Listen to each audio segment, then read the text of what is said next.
Oi, gente, tudo bem? Hoje nós vamos falar um pouco sobre seleção e melhoramento animal, tá? Então a gente vai ver o que é que a seleção tem a ver com o melhoramento animal, como é que a gente pode selecionar os melhores animais.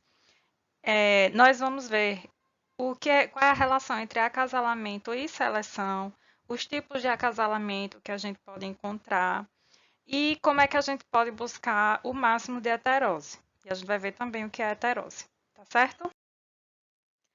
Bom, a gente sabe que desde nos finais dos 1990, o efetivo bovino ele vem aumentando no Brasil, né? Justamente para atender a demanda de mercado. E a gente, a gente não, né? Teve um rapaz chamado Terry, um francês, que veio para cá e fez um estudo para ver como é que estava o desenvolvimento do efetivo bovino no Brasil. E o que é que ele percebeu? Que realmente o efetivo bovino ele tem aumentado nas regiões centro-oeste e principalmente na região norte do país. Então, todo o efetivo bovino que a gente tem, quando eu falo de efetivo bovino, eu falo do número de cabeças de animais, tá certo? Está indo para a região norte. Mas por quê? A gente observou que teve um aumento no desmatamento da floresta amazônica aqui, certo? E justamente esse aumento desse desmatamento se deu pelo aumento do número de pastagens cultivadas. Ou seja, o pessoal começou a desmatar a Amazônia para implantar pastagem que serve como fonte principal de alimento para os nossos bovinos. E isso fez com que a gente conseguisse aumentar o efetivo bovino aqui nessa região norte, tá? Isso fez com que o número de exportações aumentasse, certo? Só que a gente não consegue aumentar o efetivo bovino sem ter um programa de seleção e acasalamento adequado, né? Então, é isso que a gente vai ver hoje, que a partir dos programas de seleção e melhoramento genético, esse gado prevalecente que a gente tem aqui, que é da raça Nelore Mocho, né? Foi aumentando justamente por conta dessa seleção genética, certo? Bom, o que é a seleção, para a gente começar? É a escolha dos animais que serão pais na próxima geração, certo? Só que esses pais, eles não podem ser selecionados de qualquer forma. A gente tem que entender que essa seleção dos pais tem que ser os melhores, tá? E a gente seleciona sempre os melhores progenitores, tá certo?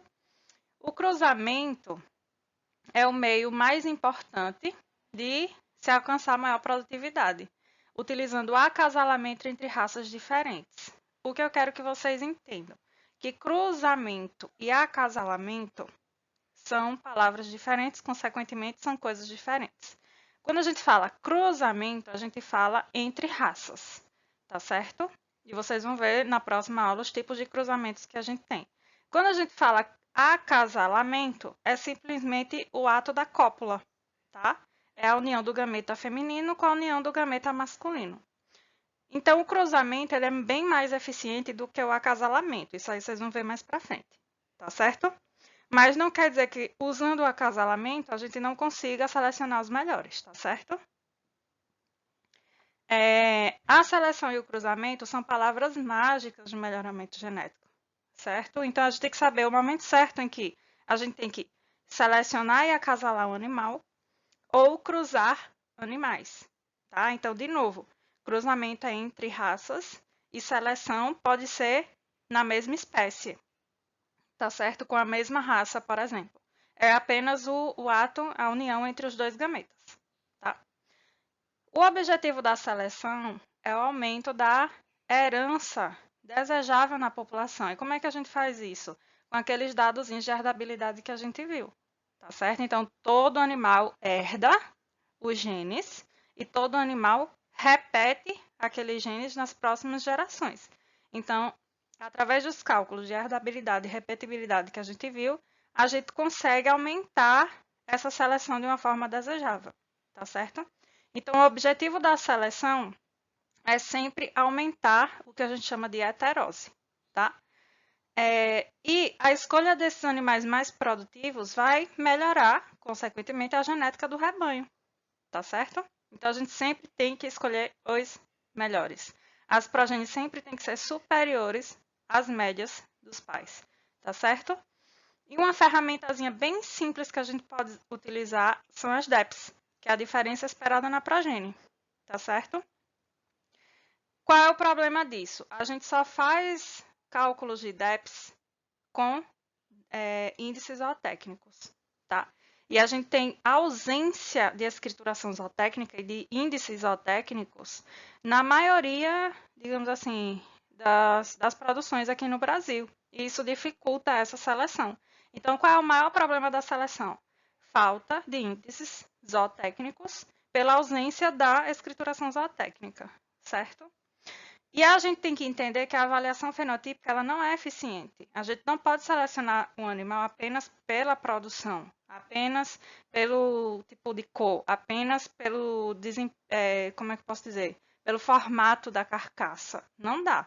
O que é que a gente tem que ter? Perímetro escrotal dos machos, a gente tem que ter idade ao primeiro parto das fêmeas, a gente tem que ter. Que mais, meu Deus? Dados de desempenho, e aí vem produtividade de carcaça, peso de perna, enfim. E aí vai depender se é para corte ou para leite, tá certo?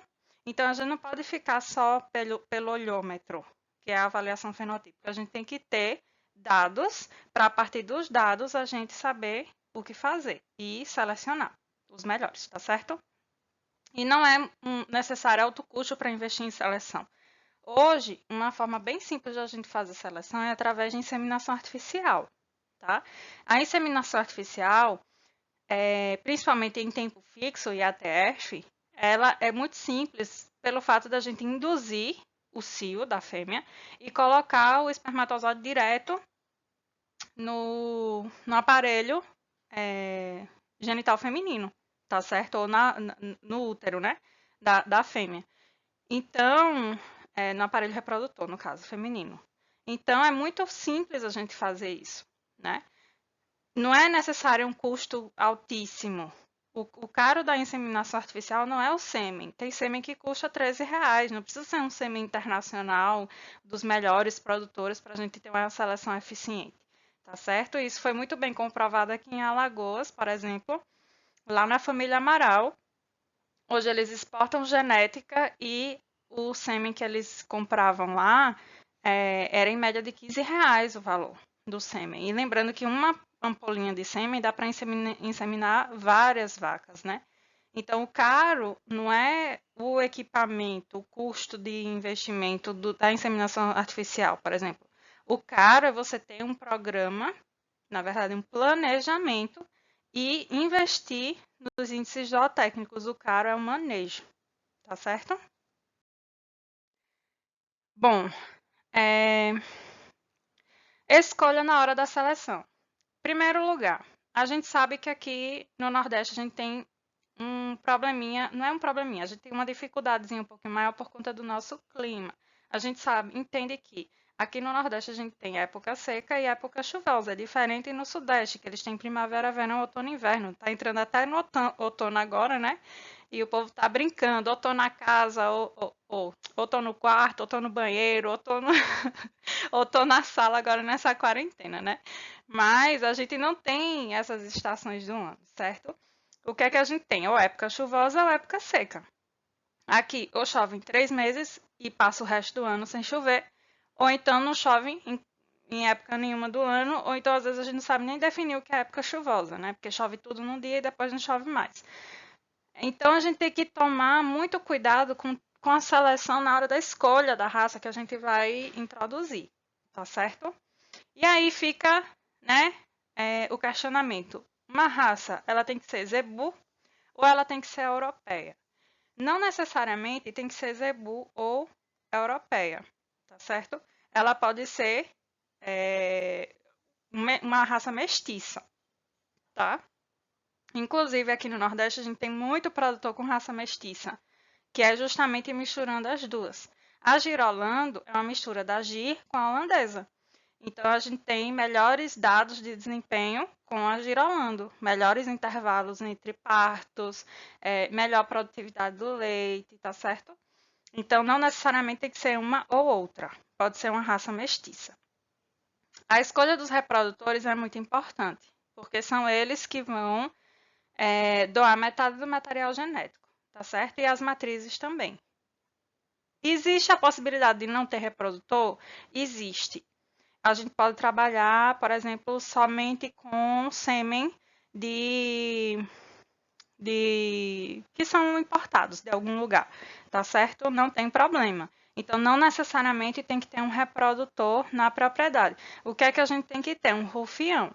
Porque o rufião, vocês vão pesquisar depois, o rufião ele tem um desvio do órgão reprodutor, tá certo? Que é justamente para identificar as vacas que estão no cio. Então, a gente pinta esse rufião com uma tinta na parte ventral dele. E a partir do momento que ele monta na fêmea, ela vai ficar pintada no dorso, né?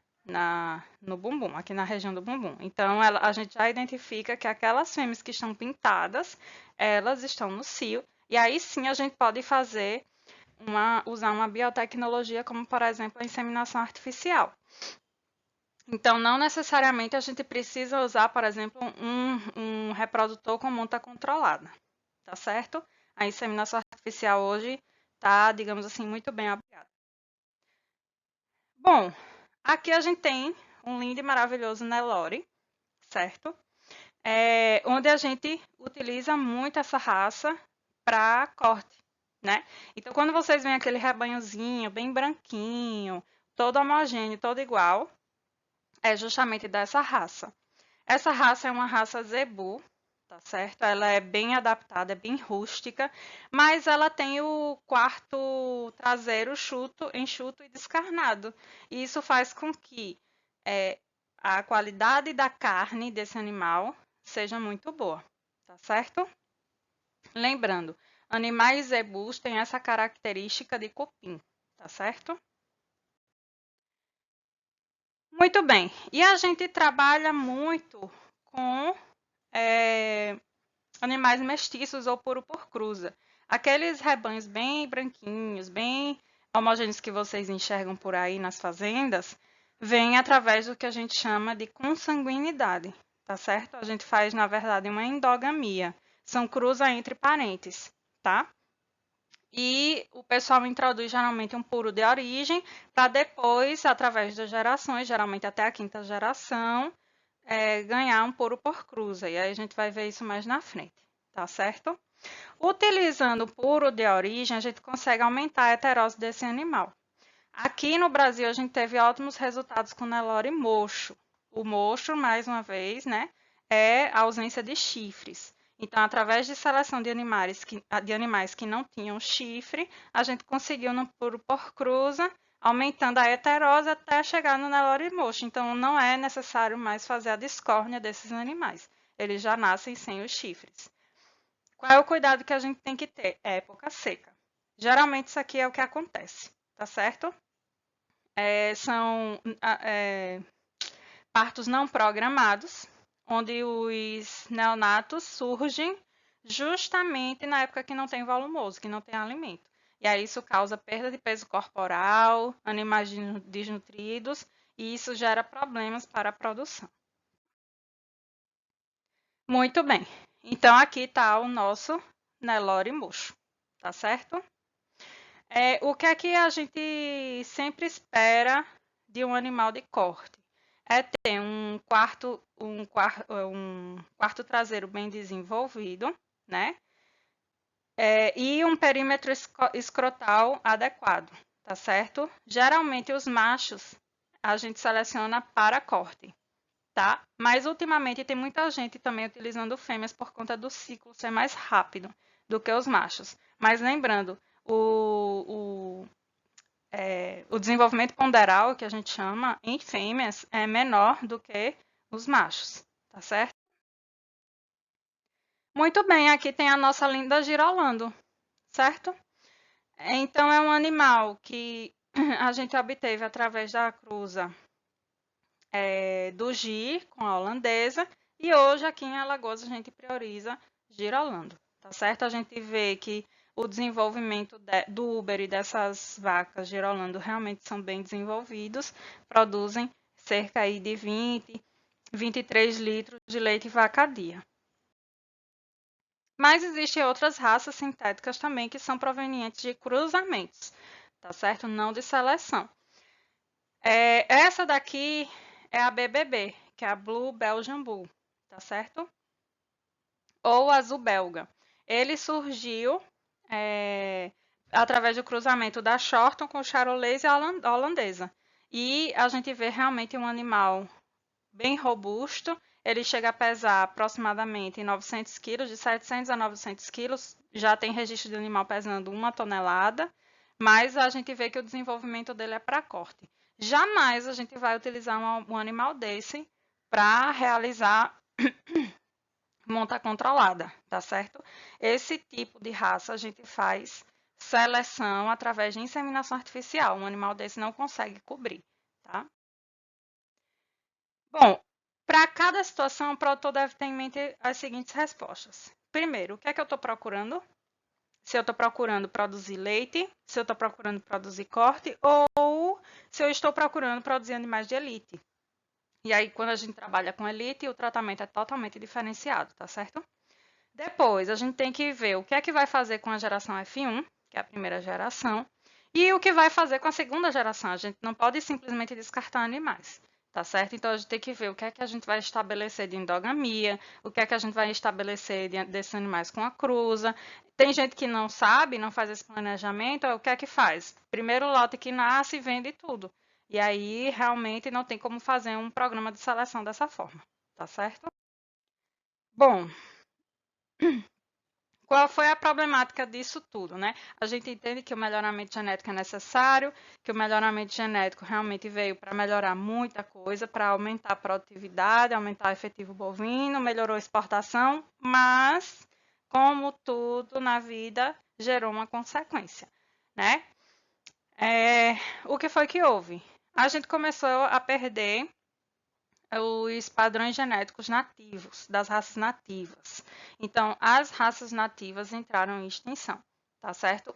É muito raro a gente ver, por exemplo, hoje um pé duro. Quem já ouviu falar de pé duro, né?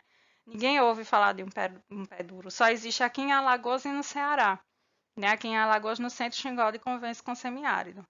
Então, a genética desses animais foi desaparecendo ao longo do tempo e a gente tem que ter uma consciência de conservar esses recursos genéticos desses animais, né? Então, o aumento da demanda populacional fez com que houve um aumento da demanda de produtos de origem animal, consequentemente houve seleção, houve aumento de efetivo bovino, mas as raças começaram a entrar em extinção. Hoje, em 2007, né, a FAO determinou que mais ou menos 20% das raças do mundo de bovinos, caprinos, suínos, equinos e avícolas estão em risco de extinção. E isso é muito grave. Isso está no relatório do Estado dos Recursos Genéticos Animais do Mundo, certo? Que foi divulgado pela FAO em 2007. Foi a primeira avaliação global da biodiversidade de animais e da capacidade de países para administrar os seus recursos genéticos animais. Então, se vocês quiserem dar uma olhadinha, está disponível na internet, certo? Então, a gente tem que ter essa administração sábia da biodiversidade, desses recursos genéticos, né? A gente não pode estar indo cruzando animais por aí na doidice, tá? Aqui a gente tem algumas raças nativas que pouca gente conhece, né? Estou falando de caprinos, porque a gente trabalha muito com caprinos no semiárido. Então, aqui está a raça azul, muito bem desenvolvida essa raça. Ela consegue sobreviver na caatinga. Se você só jogar ela no meio da caatinga, ela já consegue sobreviver. Impressionante. Tem a canindé, a pardo sertaneja, a marota, tem a mochotó, a serpentina, né, que foi desenvolvida em Portugal. Tem o pé duro, que está lá no centro de Xingó, quem quiser ver. O cavalo nordestino, o piau, que é um porco bem rústico, o tatu. E nós temos as raças naturalizadas. Raças naturalizadas são raças que vieram de outros lugares e a gente conseguiu fazer digamos assim, um mestiço aqui. Então a gente tem a Cindy, o Nelore Mocho, o Gir Mocho, a gente tem o Guzerá, né? Então, tem várias raças aí que a gente tem trabalhado de forma naturalizada, tá certo? Nativa é diferente de raça naturalizada, tá? Bom, vamos entrar em acasalamento. Gente, o que é o acasalamento? Acasalamento é o ato de união de um indivíduo macho e uma fêmea de uma dada espécie animal com a finalidade de possibilitar a junção dos gametas e a geração de um novo ser. Então, é nada mais nada menos do que a fecundação, tá certo? O acasalamento ele pode ser ao acaso, ou seja, tem um macho para, sei lá, 25 fêmeas, e esse macho pode acasalar ao acaso, ou ele pode ser orientado ou preferencial, ou seja, eu escolho um macho e eu escolho uma fêmea, deixo os dois separados e acontece o ato, tá certo? Quando o acasalamento ele é ao acaso, a gente chama isso de panmixia, certo? E quando o acasalamento acontece de forma orientada ou preferencial, a gente chama isso entre acasalamentos entre semelhantes ou dessemelhantes, tá? Isso é muito bom para seleção, para desempenho e seleção para pedigree. Aquele pedigree, por exemplo, que vocês recebem, aquele certificadozinho da CBKC, nada mais é do que um certificado gerado através de acasalamentos. Tá certo? Bom, os acasalamentos eles podem ser aleatórios entre semelhantes ou dessemelhantes, certo? Isso vai determinar o desempenho do animal. O pedigree ele pode ser endogâmico ou exogâmico. Endogâmico é quando ele pertence à mesma família, endogamia, tá? Exogâmico é quando o acasalamento acontece fora da genética familiar, tá certo? Bom, no acasalamento ao acaso, todos os indivíduos de uma população têm iguais chances de fertilidade e viabilidade dentro dessa mesma população. Então, eles têm a mesma chance de acasalar. Por exemplo, um macho que está num rebanho com 25 fêmeas, ele tem a mesma possibilidade de acasalar com as 25 fêmeas. Tá certo? O endogâmico consiste na utilização de indivíduos aparentados, que é a endogamia, e o exogâmico consiste no acasalamento entre indivíduos não aparentados, que não pertence à família, tá certo? O acasalamento ele pode ser natural, onde os touros permanecem junto ao rebanho de fêmeas durante toda a estação de monta. A vantagem disso é a economia de mão de obra e aumento na taxa de concepção. Depois vocês leem o que é a taxa de concepção. Existe uma diferença entre taxa de serviço e taxa de concepção, tá certo? Taxa de serviço é quando ela está pronta para receber o macho, tá? Ela entrou no cio. Taxa de concepção é quando ela realmente concebeu aquele, ai meu Deus, quando fecundou, tá certo? É a taxa de concepção, é quando ela concebe. Ou seja, ela pode entrar no cio, pode acasalar, mas pode não conceber, tá? Limitação da monta natural. A gente não conhece a paternidade das crias, então se tiver mais de um macho, por exemplo, em um rebanho, a gente desconhece qual foi o macho que cruzou com aquela fêmea. E isso impossibilita a comparação dos desempenhos dos pais, certo?